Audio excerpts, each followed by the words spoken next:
Hello and welcome. You're watching the morning news on CNN News 18 and I'm Shilpa Ratnam. Starting off with our top story, which is a madrasa crackdown in UP. The politics over crackdown on illegal madrasas, which started from Assam, has reached Uttar Pradesh. Now Yogi's government's decision to conduct a survey of unrecognized madrasas has sparked outrage and received backlash from various opposition parties as well as Muslim groups. AIMIM chief Asaduddin Owaisi has accused the BJP of defaming madrasas and maligning Muslims. Whereas BSP chief and former chief minister of UP Mayawati tweeted and held BJP responsible for polarizing the country.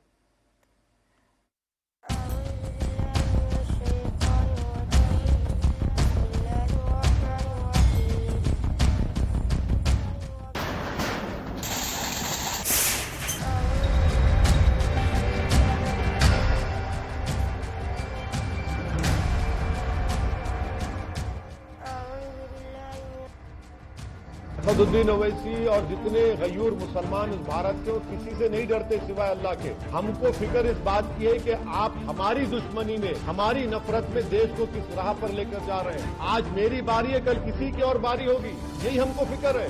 आप मदरसों को बदनाम भाजपा इसलिए करती है क्योंकि भाजपा जानती है कि आजादी की लड़ाई में कोई आरएसएस वाला नहीं था। हमको फिक्र इस बात की है कि देश को किस राह पर लेकर जा रहे हैं आप।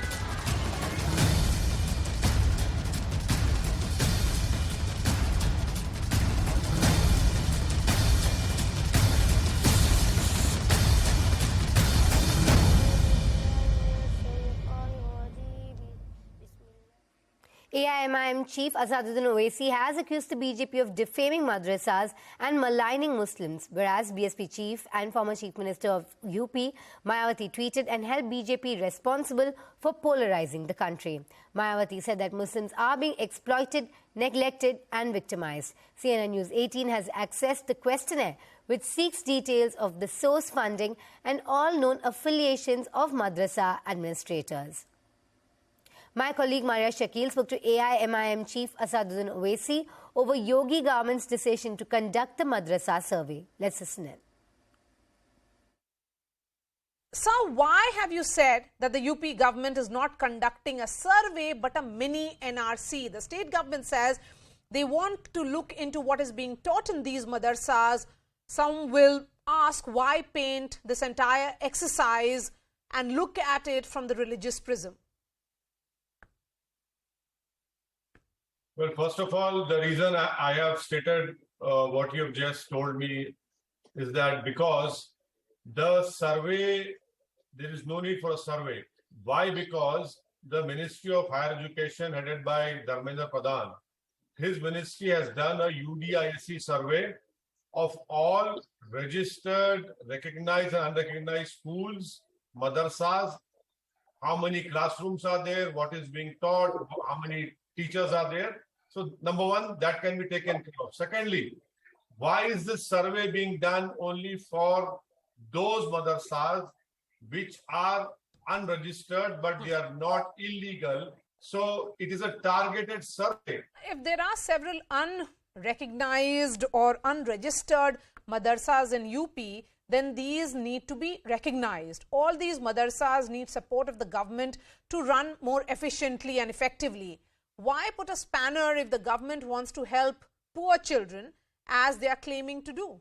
Well, number one, these are unregistered madrasas which are not illegal. Secondly, they are being run on the zakat or the monies that has been given by the Muslim community. Thirdly, it is not a crime to establish a madrasa. Fourthly, why is the UP government not giving the salaries to the registered madrasas which are there on their road? Why is the UP government not accepting new madrasas under their education board? Simple as that. You have no right whatsoever to interfere, and all these madrasas are on ground. You talk about improvement. Why in UP there is the highest dropout rate of Muslim community? What have you done for that? The larger question is, since you're calling this mini NRC, aren't you also sowing seeds of suspicion, especially in the minds of children studying in these madrasas? That is the history. We don't need that. Why have you, and in fact, why are you not accepting new madrasas in the Madrasa Modernization Board? Because you don't have money to pay even the salaries, the dues. So we don't need such lessons from BJP at all. We're joined by my colleague Pranshu Mishra with more details on this crackdown. Very good morning to you, Pranshu. Pranshu, this planned survey of madrasas, we know there are about 16,000 odd madrasas in Uttar Pradesh. About 500 odd have government grants. Do we know how many private madrasas operate in the state, and when will this surveys begin? Yes, good morning, Shilpa. In fact, 16,500 is the number of registered madrasas, out of which 500 odd madrasas are those which get grants from the government and the rest operate in the private realm. But beyond this 16,500 figure, there are still, must be thousands of other madrasas which are neither affiliated by the madrasa board and they run directly on zakat money, as Mr. Owaisi was saying, and are registered through, with various other religious bodies cutting across both Shia and Sunni sects. The alarm within the community is that probably government is trying to, cover all those madrasas which are beyond this list of 16,500 also in the survey. And in that survey, out of the 11 points which are initially is to be asked by the madrasa administration, 2 points are such which clearly the community feels raises questions on the government's intent. Point number 9 on that survey questionnaire, where it says the madrasa needs to disclose this source of income. Now, that clearly can bring people or trust who are funding the organization under the scrutiny of government lenses.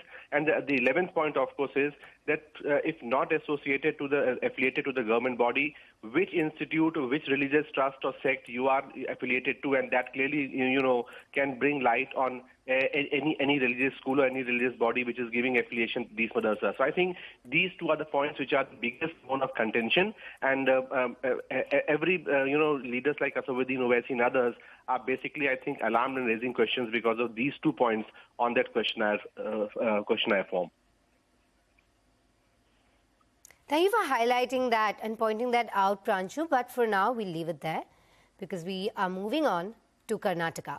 To mark the completion of 3 years of the BJP government in Karnataka, the state government will hold the Janaspandana program today in Doddaballapur. BJP General Secretary and State in charge for Karnataka, Arun Singh, will be the chief guest for the event. Meanwhile, the blame game between the ruling BJP and the Congress has begun in Karnataka over the recent collapse of infrastructure in the IT capital owing to floods triggered by heavy rainfall. The Congress has slammed the BJP for holding celebrations while people continue to suffer. Congress said that the BJP should pay more attention to the people's issues instead of celebrating events.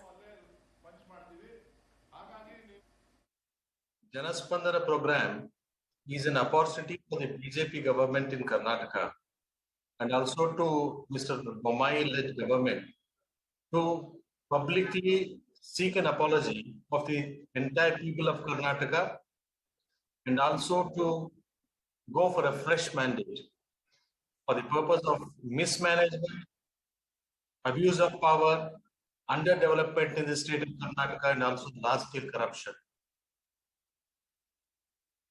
I don't know why they are celebrating. The corruption capital of India is Karnataka. From last 1 year, there is no development, there is no law and order, the price rise is going steep. All these things, there is nothing to celebrate.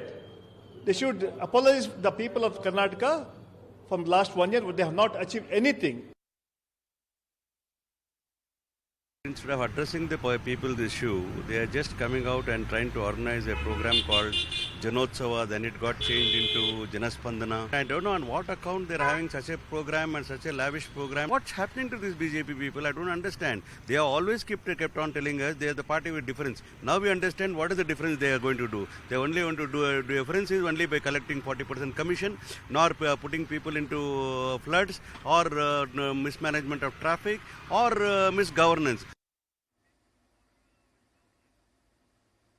Now, joined by my colleague Ritu with more details on this. Very good morning to you, Ritu. How would you sum up the tenure of the BJP in Karnataka in these last 3 years? We know the government has been plagued by troubles, especially in the recent past, even with a rumoured exit of Baswaraj Bommai and now, of course, the floods that have inundated the state. So, the timing of these celebrations, how would you describe it?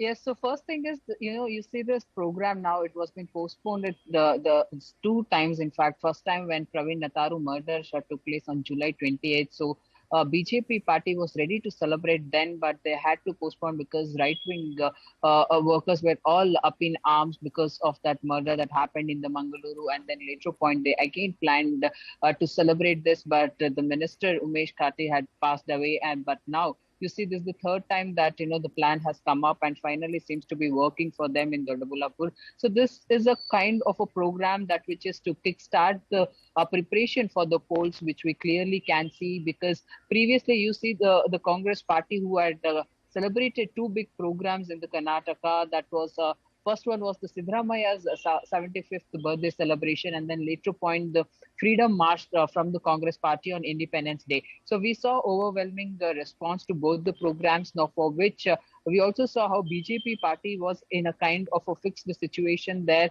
because the response that the Congress party is getting from their programs is something where the BJP seems like lacking, because we saw the kind of crowd that also turned up and how people had responded to the former CM's birthday and the Freedom March as well there. So, but yes, the BJP party in the state has been under scanner for all the various reasons, whether it's about the communal violence that we're talking about, or where we have seen the issues like hijab, halal, and other communal issues related to the Praveen Natharu murder case as well, what happened in the Shimoga as well.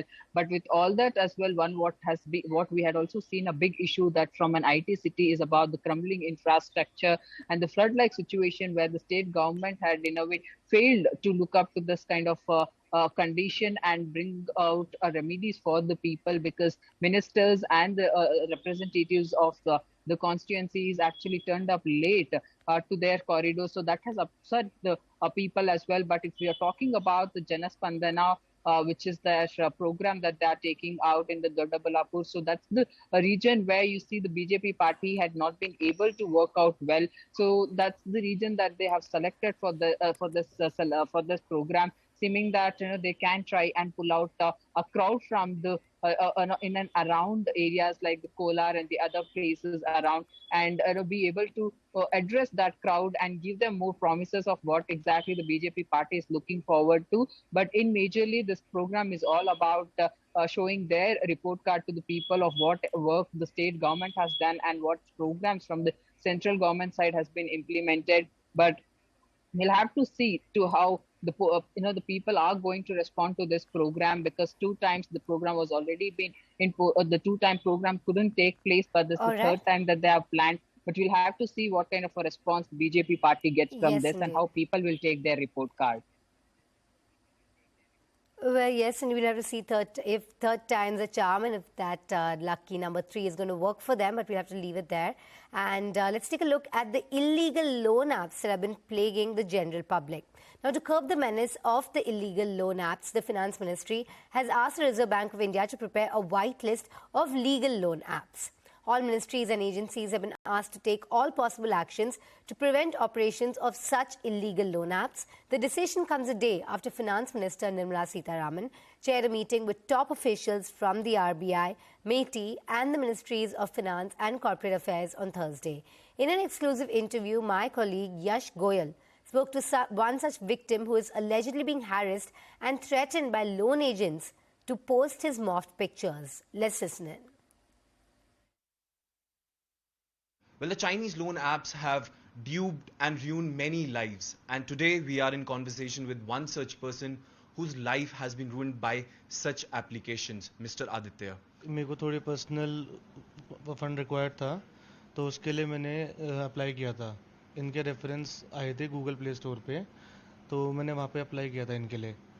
और वहाँ से जब इनको apply किया था, इनको ना मेरा सारा वो मिल गया था डेटा, परमिशंस ये मांगते थे. तो मेरे को उस टाइम पे तो कोई नॉलेज नहीं थी ऐसी कि ये लोग ऐसा यूज़ करेंगे इसको.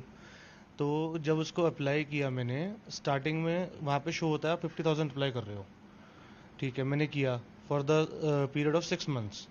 लेकिन जब वो डिसबर्समेंट आती है ना लास्ट में, उससे पहले आपको कोई इन्फॉर्मेशन प्रोवाइड नहीं करी जाएगी. सीधा डिसबर्समेंट आएगा, आपके अकाउंट में आते हैं 3,000 रुपये, 2,000 रुपये ऐसे. फिर आपको ये भी नहीं पता है कि ये कब मांगेंगे. यश जी, अमाउंट जो आया था मेरे को, जो ज़रूरत थी उस चक्कर में और इनको पे ऑफ करने के चक्कर में ये गोल गोल घूमता गया एक्चुअली। ये आपको सजेस्ट करेंगे कि आप ये लोन ले लीजिए, आपको अभी 5 मिनट में मिल जाएगा, आपकी ऑलरेडी प्रोफाइल बनी हुई है, ये हमारी ही कंपनी है, ठीक है, और आप फिर इससे लेके इसको पे ऑफ करो फटाफट, हम कुछ नहीं जानते। मतलब एक लोन लेने के लिए उन्होंने ही आपको सजेशन दिया कि आप दूसरी कंपनी से लोन लीजिए और उसको वापस करिए उस लोन अमाउंट को जो आपने लिया, जो ऑलरेडी तुमने लिए है उस चीज़ के लिए। क्योंकि मैं जैसे फॉर एग्जांपल उनको बोलता था I need some time to arrange, सुबह मॉर्निंग में 8 बजे कौन अरेंज कर पाता है, तो उसके लिए वो मेरे को बोलते थे कि हम आपको लिंक प्रोवाइड कर रहे हैं, इससे ले लीजिए और हमें दे दीजिए जल्दी। तो ऐसे ऐसे करके बहुत ज़्यादा हो गया था, and we have lost around more than 45 lakhs in this. We have given them more than 45 lakhs extra.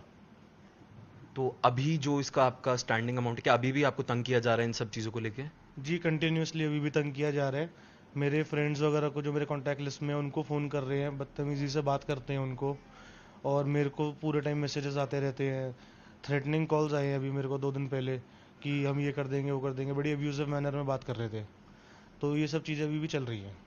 मैंने पे ऑफ किया, उसके बाद भी आउटस्टैंडिंग दिखाता है, तो जो कस्टमर केयर बन के उनका बात करता है, मैं उनको बोलता हूँ देखो स्क्रीनशॉट, मैंने पेमेंट कर दिया, सक्सेसफुल आ रही है, वो मेरे को लिटरली ये बोलते तू लाइफ लॉन्ग पैसे देगा। Now, going across to my colleague Yash, who spoke to that unfortunate victim. A very good morning to you, Yash. Yash, what is the advantage that you gathered that these Chinese loan apps offer?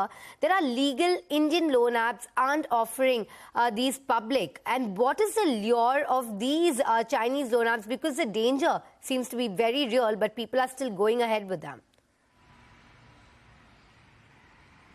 A very good morning, Shilpa. So what happens is these applications feed on the gullibility of the victim. What happens is when you go through a channel or to a place like a bank or an NBFC, there is a particular set of rules and a paperwork which you need to follow, and that actually takes some time. What these apps offer is an instant loan. They offer you an instant loan. They say just click on the link you have been provided with, just put in some information, just put in couple of details, and you instantly get the loan. So here where the victim, where the person is victimized, and because of all this, what they do, they actually feed on the gullibility of the person, because they wanted that money in a very short span of time. And when we spoke to Mr. Aditya, this particular victim, he alleged that the amount he was looking for was just around 1.5 lakh rupees, and he applied that particular amount through different apps and in bits and pieces, not on a one go. First he applied for 40,000 rupees, the sanction amount was 5,000, and the amount received was just barely 2,500. Then the company started asking him to repay the loan, and under the time, basically he was given a time of approximately 6 months, but the company started to threaten him to pay off the loan in 7 days. He paid off the loan, but the story doesn't end there. When he paid off the loan, the amount which was credited to his to his account was from one account, and the amount he paid off was to a different account. And in like next 20-15 days, he had paid off that amount, and in next 20-25 days, the loan company, the instant loan company, calls him up again and says, see, we gave you amount from this loan app, this account number, and we haven't got any amount from your side. And this is where the data which has been taken by these apps by accessing permission from the very loan app victim comes into play. When the loan app victim says, no, I have paid off this amount, no, I have given this amount back to the company, they start threatening him.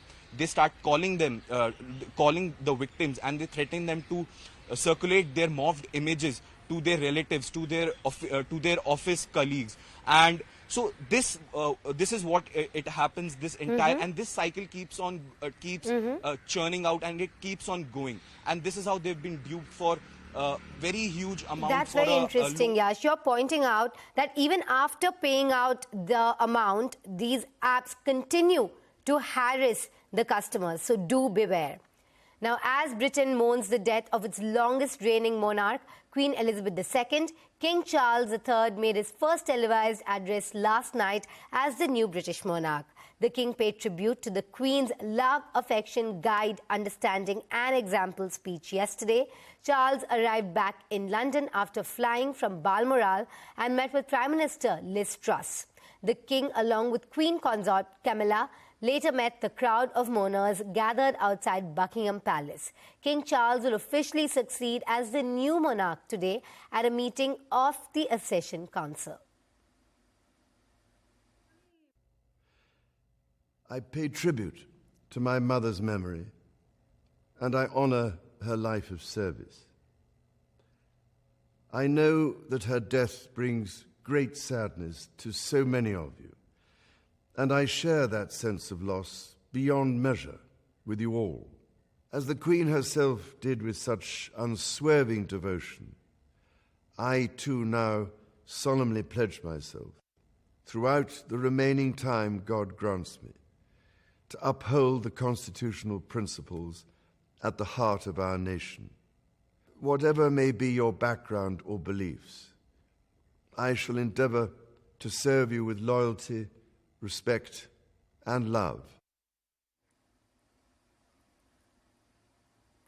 But even as her death prompted an outpouring of grief from millions across the world, it also revived criticism of her legacy, highlighting the complicated feelings of those who saw her as a symbol of the British colonial empire, an institution that enriched itself through violence and oppression. Not just that, scandals involving the Queen's extended family frequently cast a shadow over her reign.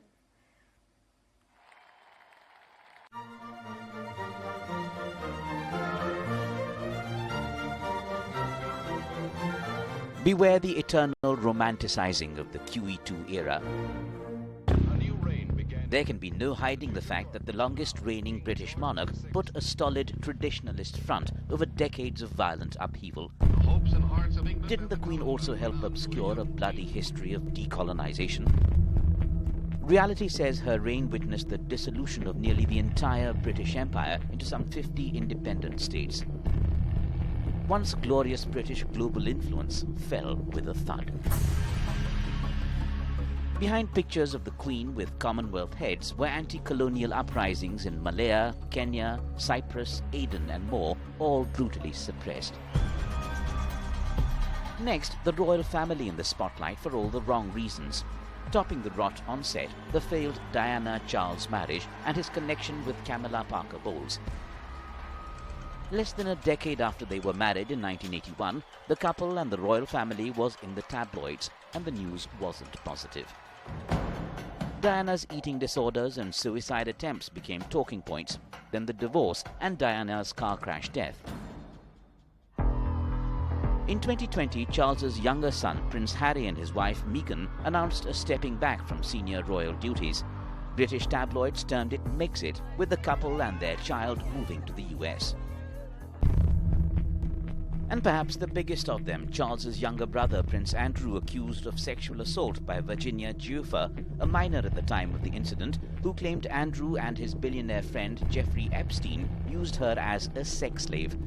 Andrew was stripped of his Royal Highness title, honorary military roles, and royal patronages. Even as the Queen held up a dignified tenor, other members of her family, her daughter, her sister, her husband, Prince Philip, invited controversy. Queen Elizabeth II visited India thrice, in 1961, 1983 and 1997. It was only during her third visit in 1997 that the Queen talked of what she termed difficult episodes of colonial history and the Jallianwala Bagh massacre as a distressing example. The Queen and Prince Philip had paid a visit to the Jallianwala Bagh and placed wreaths at the memorial. This came in the backdrop of calls for an official apology for the 1919 massacre. Controversy had also erupted over Prince Philip raising questions on casualty figures, calling the stated 1,000-plus number exaggerated. In the last decades of her reign, the Queen watched Britain and the royal family struggle to come to terms with her post-imperial position. So much so that calls have now arisen on the relevance of the British monarchy ahead and the need to give it a whole new facelift.